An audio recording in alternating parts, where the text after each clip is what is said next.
नमस्कार मंडळी. ही पिवळी, आमच्या इकडे ह्याला पिवळी म्हणतात, काय काय ठिकाणी शेंद्री म्हणतात ह्याला. ह्याच्यात काय करायचं आहे, आपल्याला उडीद मिसळून दळून आणायचे भाकरी बनवण्यासाठी.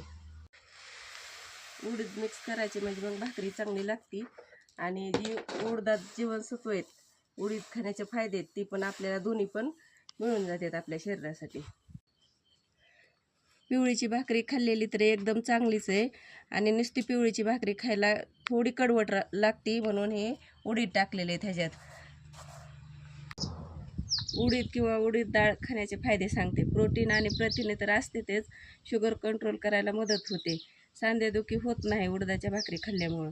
तसंच हृदयाला मजबूत करण्याचं पण काम करते.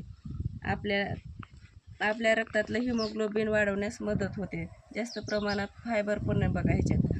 शरीरात काटकपणा येतो. एवढं सगळं फायदा आहेत. मग नियमित एक भाकरी आवर्जून खावी सगळ्यांनी. शक्यतो सकाळी उडदाची भाकरी खा, कारण उडदाची भाकरी जड असते पचायला.